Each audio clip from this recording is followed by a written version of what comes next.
Assalamualaikum warahmatullahi wabarakatuh. My name is Okta Aryani from the English Department with NPM 2001051030. Okay, here I will explain material about the bilingualism. The first, the definition of bilingualism. According to Bloomfield, he said that bilingualism is the ability of a speaker to use two languages equally well. According to him, a person is called bilingual if he can use language 1 and language 2 with the same dirge.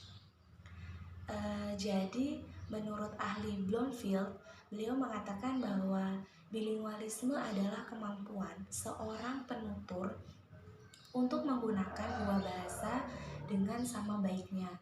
Menurut beliau, seseorang disebut bilingual apabila dapat menggunakan bahasa satu dengan bahasa dua yang sama baik, yang derajatnya sama baik. Okay, the next explanation about example of bilingualism. For the example is a native of Java who is of course fluent in the Makassar language and he can also speak English, although not as well or not as fluently as he speaks Javanese. Then the incident can be said to be an event of bilingualism.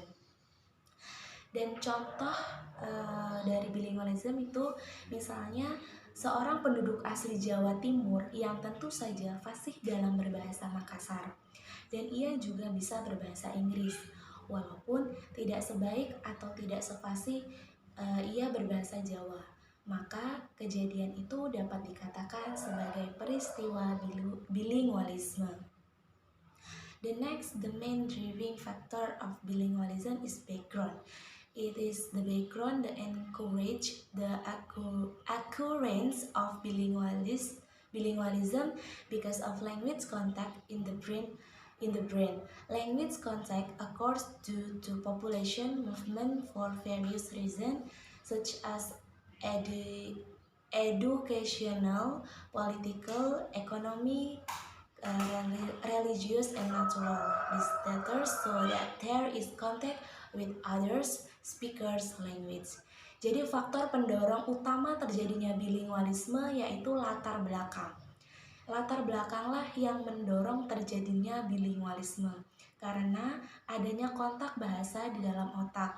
Kontak bahasa terjadi karena perpindahan penduduk dengan berbagai alasan, seperti alasan pendidikan, alasan politik, ekonomi, agama, dan bencana alam, sehingga terjadi kontak dengan bahasa penutur lain. The last is the types of bilingualism based on the typology of bilingualism. The first, compound bilingualism. This type of bilingualism shows that the ability to speak one language is better than the ability to speak another language. Number two, coordinative bilingualism or parallel. This type of bilingualism shows that the use of two languages is equally good by an individual. His bilingual skills are balanced. Number three, subordinating or complex bilingualism. This bilingualism that individual.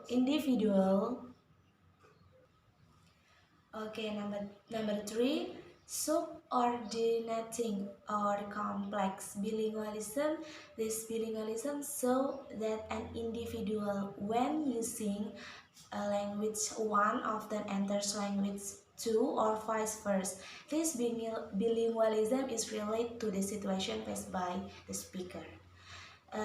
Jadi berikut itu adalah jenis-jenis bilingualisme berdasarkan tipologi. Jadi itu tadi jenis-jenis bilingualisme berdasarkan tipologi kedewibahasaan. Jadi yang pertama itu ada kedewibahasaan majemuk atau compound bilingualisme.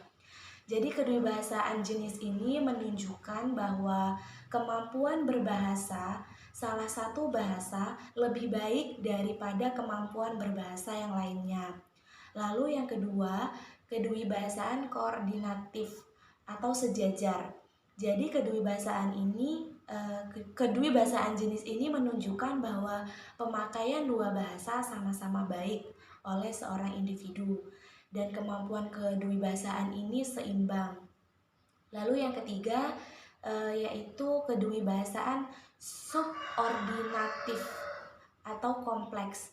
Jadi kedewibahasaan ini menunjukkan bahwa seorang individu pada saat memakai bahasa satu sering memasukkan bahasa dua atau sebaliknya.